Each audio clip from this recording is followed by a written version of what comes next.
یہ national audio library for the blind کی آواز ہے۔ کتاب کا نام میرے خواب ریزہ ریزہ، مصنفہ ماہا ملک، آواز نایاب رشید۔ بالآخر روتے اونگتے دن تمام ہوئے تھے۔ زینب جذباتیت اور مردہ دلی سے اس حصار سے پوری طرح تو نہیں، لیکن کچھ نہ کچھ ضرور باہر نکل آئی تھی۔ احسن کی یادیں پہلے پہل بارش کی طرح مسلا دھار برسی تھیں، پھر ان کی شدتوں میں کمی آ گئی تھی، پھر رفتہ رفتہ وہ دھندلانا شروع ہو گئی تھی، نئے عکس بننے لگے تھے۔ اس کے اندر سوئی ہوئی چند برس پرانی زینب انگڑائی لے کر بیدار ہوئی تھی، جسے چاہ تھی، شوق تھا، حرص تھی، تمنا تھی، ہر شے سے دامن بھر لینے کی، ہر خوشی کو چھوڑ کر دیکھنے کی۔ جذباتیت کے اس حصار سے نکلنے میں میر سکندر علی نے اس کی بہت مدد کی تھی۔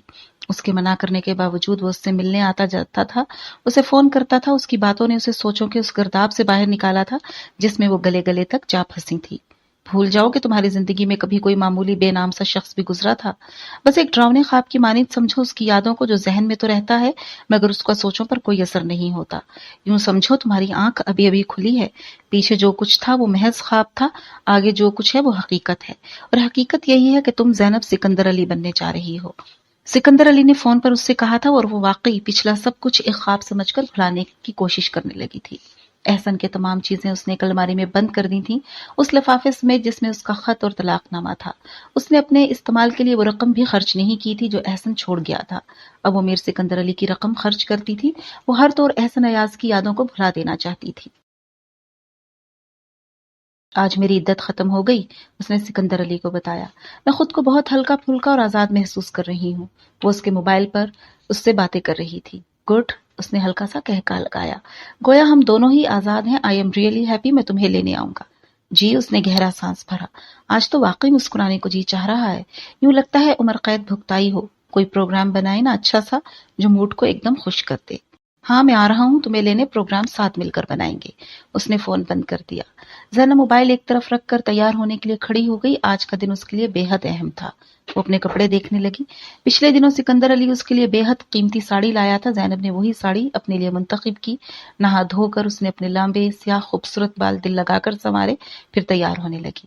گہری سبز باریک ساڑی میں اس کا سراپا کسی مورتی کی طرح سج اٹھا تھا۔ ہلکی سی جھلک دیتی گوری نازک کمر اور ہاف سلیوز میں جکڑے چمکتے بازو قیامت ڈھانے لگے۔ گہرے رنگ کی لپسٹک کی تہ ہونٹوں پر جما کر اس نے چہرہ چمکایا اور گلے میں ہیرے والا وہی لاکٹ ڈال لیا جو سکندر علی کی جانب سے اس کے لیے پہلا تحفہ تھا۔ ہائی ہیل کی سینڈل نے اس کی خوش قامتی میں اضافہ کیا تو وہ ناقابل یقین حد تک حسین نظر آنے لگی۔ سکندر علی آیا تو کچھ دیر کے لیے مسکرا کر اسے دیکھتا رہا۔ پروگرام یکسر تبدیل ہو چکا، تمہیں یوں دیکھ کر محض ایک ہی پروگرام بن سکتا ہے۔ وہ کیا؟ وہ قدرے چونکی تھی۔ چلو گاڑی میں بیٹھو، پھر بتاتا ہوں۔ وہ کوٹ کی جیب سے سگار نکال کر سلگانے لگا تھا۔ گاڑی میں بیٹھ کر وہ منتظر رہی کہ وہ اسے کیا پروگرام بتاتا ہے، مگر وہ خاموشی سے ڈرائیونگ کر رہا تھا۔ اس کے چہرے پر گہری سوچ کا عکس تھا۔ زینب نے 2-3 مرتبہ اسے دیکھا، پھر اسے مہر بلب پا کر خود بھی خاموش ہو کر بیٹھ گئی۔ گاڑی کورٹ کی عمارت میں جا کر رکی تو زینب کی نگاہوں میں بے یقینی اور تحیر کی کیفیت نمودار ہوئی۔ ہم یہاں کیوں آئے ہیں؟ یہاں ہم میرج پیپر سائن کرنے آئے ہیں۔ اس کا اطمینان قابل دید تھا۔ میرے وکیل نے ساری تیاری کی ہوئی ہے، بس سگنیچرز کا کام باقی ہے۔ آؤ، اس نے جھک کر اس کی طرف کا دروازہ کھولا، لیکن یوں اچانک وہ حیران تھی۔ سکندر علی بھرپور انداز میں مسکرایا۔ تم تو یوں پریشان ہو رہی ہو جیسے میں نے شب خون مارا ہو۔ یہ سب تو طے تھا، بس اتنا ہوا کہ تمہیں دیکھ کر میری پروگرامنگ چینج ہو گئی۔ اب مزید انتظار میرے لیے ممکن نہیں، چلے آؤ۔ زینب کو اچانک ہی ایسا محسوس ہوا جیسے وہ کسی شکنجے میں کسی جا رہی ہو، حالانکہ میر سکندر علی کے کہنے کے مطابق ہی تو یہ سب کچھ طے تھا۔ پھر بھی اس کے دل کی کیفیت عجیب ہو گئی، ہاتھ پاؤں میں سنسناہٹ دوڑ گئی۔ وہ ایک مرتبہ پھر کسی کی زندگی میں شامل ہونے جا رہی تھی۔ اس مرتبہ صورتحال بالکل برعکس تھی۔ سکندر علی نے ٹھیک کہا تھا، سارا کام مکمل تھا، انہیں کچھ ہی دیر میں میاں بیوی کی حیثیت مل گئی۔ گاڑی ایک مرتبہ پھر سیاہ سڑک پر رواں دواں ہوتی جا رہی تھی اور زینب بالکل خاموش تھی۔ زندگی یکسر تبدیل ہو گئی تھی اور وہ اس تبدیلی کو بڑی شدت کے ساتھ محسوس کر رہی تھی۔ اسے یوں لگ رہا تھا جیسے وہ چھوٹے چھوٹے شناسا راستوں سے گزر کر اب ایک بہت طویل انجان شاہراہ پر آ نکلی ہو۔ ایک انجان سا خوف اسے پریشان کر رہا تھا، ایک نامعلوم سی خوشی کہیں کہیں سانس لیتی سنائی دے رہی تھی۔ چھوٹے چھوٹے کچے راستوں سے نکلنے کی خوشی، بڑی شاندار اور ہموار شاہراہ پر چلے آنے کی خوشی، کچھ بن جانے کا غرور۔ وہ زینب شاہ سے زینب احسن ایاز بنی تھی تو زندگی میں بال برابر رتی معمولی فرق پڑا تھا۔ آج زینب سکندر علی بن کر اس کے تمام انداز بدل گئے تھے۔ اس کو اپنے اندر ایک برقی رو دوڑتی محسوس ہو رہی تھی۔ اس نے سنا سکندر علی کہہ رہا تھا، تم دل چھوٹا مت کرنا زینب کہ یہ سب کچھ اس قدر سادگی سے اتنی آسانی سے ہو گیا۔ وہی کچھ ہوگا جو تم چاہو گی، میں ایسی پارٹی دوں گا کہ لوگوں کی آنکھیں کھلی رہ جائیں گی۔ تم اپنے سارے ارمان پورے کرنا جو تمہارے دل میں ہے۔ یوں سمجھو اب یہ دنیا تمہاری مٹھی میں ہے۔ زینب اسے دیکھ کر مسکرا دی۔ او لکنگ پریٹی، وہ خوش ہوا۔ یہ مسکراہٹ تو تمہارا اثاثہ ہے۔ تمہارے ہونٹ کے دائیں جانب جو ڈمپل پڑتا ہے وہ غضب ٹھاتا ہے۔ وہ بے حد پرجوش تھا۔ سکندر علی نے گاڑی جیولر شاپ کے سامنے پارک کی تو زینب نے حیرت سے اسے دیکھا۔ اس خوبصورت موقع کی یادگار کے لیے کوئی خوبصورت سا تحفہ۔ وہ مسکرایا تھا۔ یہ جو ساڑی تم نے باندھی ہے میچنگ جولری کے بغیر، اس کا تاثر ادھورا ہے، چلے آؤ۔ زینب حیران سی گاڑی سے اتری تھی۔ واقعی یوں محسوس ہو رہا تھا جیسے دنیا اس کی مٹھی میں ہو۔ سکندر علی کی فرمائش پر شاپ کے مالک نے سٹون جولری کا ڈھیر ان کے آگے پھیلا دیا تھا۔ زمرد کا ایک بے حد قیمتی اور بھاری سیٹ زینب نے پسند کیا اور اسے پہن کر ہر آئینے سے جھانکتے اپنے عکس کو دیکھتی رہی۔ ایک ہوٹل سے پرتکلف لنچ کر کے وہ نکلے تو زینب تھک چکی تھی۔ گھر چلیں، میں تھک گئی ہوں، اس نے کہا تو وہ ہنس پڑا۔ تھک گئی؟ گاڑی میں بیٹھے بیٹھے تھک گئی؟ جنہیں دنیا دیکھنی ہو وہ اتنی جلدی نہیں تھکا کرتے۔ آپ کا ارادہ آج ہی کے دن دنیا گھما دینے کا ہے؟ وہ مسکرائی۔ وہ کہا لگا کر ہنس دیا۔ Good joke. چلو اگر تم واقعی تھک گئی ہو تو گھر چلتے ہیں، اچھی سی کافی پی کر تم آرام کرنا، مجھے ذرا کسی سے ملنے جانا ہے۔ آج بھی؟ زینب نے چونک کر اسے دیکھا۔ جی، لیکن تم جانتی ہو کہ یہ پروگرام تو اچانک ہی بن گیا۔ میری تو آج کافی میٹنگز طے تھیں۔ کچھ میں کینسل کر دوں گا لیکن ایک بہت امپورٹنٹ میٹنگ کینسل نہیں کی جا سکتی۔ آئی پرومس وہ اٹینڈ کر کے میں گھر آ جاؤں گا۔ زینب باہر دیکھنے لگی۔ حقیقت یہ تھی کہ اسے میر سکندر علی کے جلد گھر آنے سے کوئی خاص دلچسپی فی الوقت محسوس نہ ہو رہی تھی۔ جو کچھ ہوا تھا وہ اس کے لیے ذہنی طور پر تیار نہ تھی۔ سوچنے سمجھنے کے لیے اسے تھوڑا سا وقت درکار تھا۔ صبح وہ گھر سے محض آؤٹنگ کے لیے اور ذہنی طور پر فریش ہونے کے لیے نکلی تھی۔ یوں اچانک شادی کر کے سکندر علی کے گھر جانے کے متعلق اس کے ذہن میں کوئی گمان تک نہ تھا۔ اسے تو ساتھ بیٹھا سکندر علی بھی اجنبی سا لگ رہا تھا۔ بطور شوہر اس کا دل تسلیم ہی نہ کرتا تھا۔ وہ اپنی سوچوں میں گم تھی جب گاڑی کے رکنے پر اس نے چونک کر سامنے دیکھا۔ ارے، اس کے منہ سے بے اختیار نکلا تھا، یہ تمہارا گھر آ گیا۔ سکندر علی نے مسکرا کر جملہ مکمل کیا۔ ہاں، ہم یہیں آئے ہیں۔ لیکن وہ حیران تھی۔ ڈونٹ وری، وہ شاندار کوٹھی آج بھی تمہاری منتظر ہے، لیکن میں چاہتا ہوں تم میرے ساتھ اس میں داخل ہو۔ اس ویڈنگ ڈریس جو میں نے تمہارے لیے خصوصی طور پر تیار کروایا ہے تاکہ دیکھنے والوں کی نگاہیں تم پر ہوں اور تمہیں رشک سے دیکھتی ہوں، اس لیے فی الوقت میں تمہیں یہاں لے آیا ہوں۔ بس چند لمحے اور انتظار کر لو۔ زینب دروازہ کھول کر گاڑی سے اتر آئی۔ وہ گھر میں داخل ہوئی تو سکندر علی اس کے ہمراہ تھا۔ کافی بناؤں؟ بالکل۔ وہ صوفے پر بیٹھ کر سگار پینے لگا۔ زینب کچن میں گھس گئی۔ مگ میں کافی اور چینی ڈال کر بیٹھے بیٹھے اسے اچانک محسوس ہوا جیسے وہ احسن کے لیے کافی بنا رہی ہو۔ مگ میں چمچ کی گردش کو روک کر اس نے آنکھیں موند لیں۔ اچانک ہی دماغ کو ایک جھٹکا سا لگا تھا۔ کچھ دیر تک وہ یاد کرنے کی کوشش کرتی رہی کہ وہ کس کے لیے کافی بنا رہی تھی، پھر آہستہ آہستہ وہ ہوش و حواس میں لوٹی تھی۔ کافی کا مگ لے کر وہ کچن سے نکلی تو میر سکندر علی کسی سے فون پر محو گفتگو تھا۔ اسے دیکھ کر اس نے گفتگو مختصر کر دی۔ کافی؟ زینب نے ہاتھ بڑھایا۔ اس نے زینب کی کلائی تھام کر اسے قریب کرنا چاہا تو پھر یکایک چونک اٹھا۔ Darling, are you all right? جی۔ اس نے ہاتھ کی پشت سے پیشانی صاف کی۔ نو، اس نے سر ہلایا۔ بالکل پیلی ہو رہی ہو اور ہاتھ برف کی طرح ٹھنڈے ہیں۔ بتاؤ کیا بات ہے؟ بس یوں ہی چکر آ گیا تھا، اس نے بات بنائی۔ کیوں؟ اس نے تشویش سے ابرو اچکائے۔ کوئی خاص بات؟ بیمار ہو؟ چلو ڈاکٹر کو دکھاتے ہیں۔ ارے نہیں، وہ پھیکی سی ہنسی ہنس دی۔ آپ خامخواہ ہی پریشان ہو رہے ہیں، میں بالکل ٹھیک ہوں، بس ذرا سی تھکان محسوس ہو رہی تھی۔ ابھی کافی پیوں گی تو بالکل فٹ ہو جاؤں گی۔ وہ سوچتی ہوئی نظروں سے اس کا جائزہ لینے لگا۔ زینب انگلی میں پڑی زمرد کی انگوٹھی سے کھیلنے لگی۔ وہ عین اس جگہ بیٹھا تھا جہاں بیٹھ کر ٹی وی دیکھنا کبھی احسن کا پسندیدہ کام تھا۔ اسے محسوس ہوا کہ اس کی پیشانی ایک مرتبہ پھر پسینے سے بھیگنے لگی تھی۔ یہ کیا ہو رہا تھا اسے؟ وہ خوفزدہ ہو گئی۔ احسن سے علیحدہ ہوئے 4 ماہ سے زیادہ کا عرصہ ہو چکا تھا۔ یہ نہیں تھا کہ اس عرصے میں اسے احسن کی یاد بالکل نہیں آئی تھی، یہ سوچ کے سراب نے اسے پریشان نہیں کیا تھا، لیکن آج میر سکندر علی کی قربت میں اس کا ذہن جو آنکھ مچولی کھیل رہا تھا وہ نہ صرف پریشان کن تھی بلکہ اس کی سمجھ سے بھی باہر تھی۔ میں اب چلوں گا۔ وہ کافی کا کپ رکھ کر کھڑا ہوا تو وہ چونکی تھی۔ بیٹھیں کچھ دیر، وہ محض اتنا ہی کہہ سکی۔ ایک ضروری میٹنگ ہے، ورنہ تم جانتی ہو یہ وقت کتنا قیمتی ہے۔ وہ مسکرایا تھا۔ تم ریسٹ کرو، مجھے تمہاری طبیعت ٹھیک نہیں لگتی۔ پھر کب آئیں گے آپ؟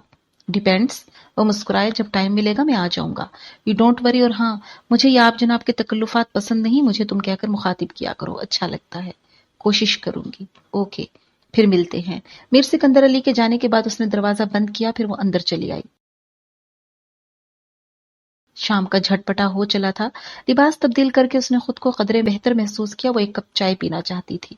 اسے کافی بہت زیادہ پسند نہیں تھی.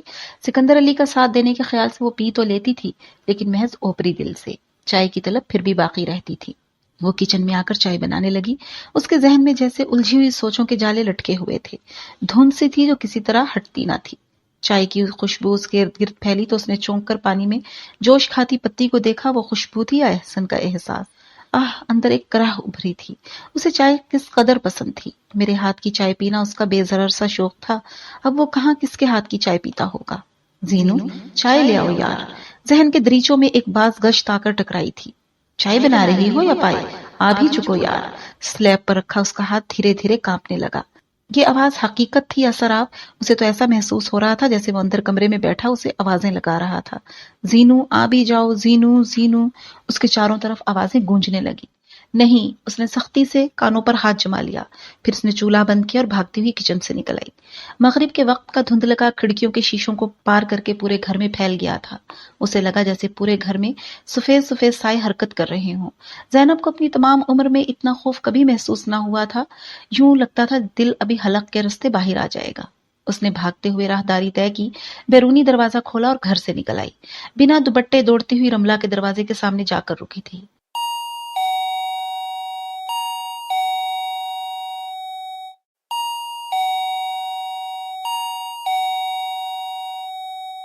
ایک تواتر سے بجتی بیل کے جواب میں دروازہ رملہ کی ملازمہ نے کھولا تھا. زینب بی بی آپ؟ وہ اسے اچانک سے دیکھنے لگی. خیریت تو ہے نا؟ مجھے اندر آنے دو. وہ یوں تھوک نکل کر بولی تھی جیسے وہ اسے اپنے گھر میں داخل ہونے سے منع کر رہی ہو. ہاں ہاں آ جائیں. وہ سائڈ میں ہو کر بولی. ویسے رملہ بی بی تو گھر پر نہیں ہے. گاڑی لے کر نہ جانے کہاں نکلی ہوئی ہیں. زینب مزید کوئی بات کہے بغیر جھپاک کے اندر گھس گئی. خیریت تو ہے نا؟ یوں بغیر دوپٹے چہرے پر ہوائیں لیے چلی آ رہی ہیں. کچھ بتائیں تو کیا ماجرا ہے. وہ اس کے لیے پانی کا گلاس لے آئی تھی. اس نے ایک سانس میں گلاس خالی کر دیا. اکیلی ہے نا؟ ڈر گئی ہوں گی. پھر وہ خود ہی ایک نتیجہ اخذ کر کے تعصب سے بولی تھی. عورت ذات کتنی ہی بہادر بنی. مرد کے بغیر اس کا گزارا نہیں. اس کے ہاتھ سے پانی کا گلاس لے کر وہ مڑ گئی. وہ رملہ کی بہت پرانی ملازمہ تھی. ساری کہانیوں کی چشمدید گواہ. اس سے کچھ چھپا ہوا نہ تھا. زینب کچھ دیر وہاں بیٹھی اپنی حالت پر غور کرتی رہی تھی. اس کی سمجھ میں کچھ نہ آیا تھا. پھر رملہ کے گھر لوٹنے سے قبل ہی وہ وہاں سے اٹھ آئی تھی. فی الحال وہ اس کا سامنا کرنے کے موڈ میں بالکل نہیں تھی. دوسرے دن اس نے سب سے پہلے سکندر علی کو فون کیا تھا. میں یہاں نہیں رہ سکتی. جلد سے جلد انتظامات مکمل کر لیں. اس نے کہا تھا. اچھا. اس کی آواز مسکرانے لگی. وہ پریشان لہجے میں بولی. میں اکیلی ڈرنے لگی ہوں. رات ٹھیک طرح سے نیند بھی نہیں آتی. کوئی خاص بات؟ وہ چونکہ بغیر نہ رہ سکا. کچھ نہیں. بس توہمات تنگ کرتے ہیں. وہ آہستگی سے بولی. As you wish. وہ بولا تھا. میں انتظامات کرواتا ہوں. کل یا پرسوں رات کی پارٹی رکھ لیتے ہیں. ٹھیک ہے جی. اس نے فون بند کر دیا. کچھ دیر وہ ساکت بیٹھی اپنے اندر کسی احساس کسی تاثر کو کھوجنے کی کوشش کرتی رہی. پھر مایوس ہو کر اٹھ کھڑی ہوئی. سکندر علی نے اپنا کہا سچ کر دکھایا تھا. وہ تقریب واقعی نہایت شاندار تھی. وہ لگتا تھا کہ 5 اسٹار ہوٹل کے اس لان میں پورا شہر امڈ آیا تھا.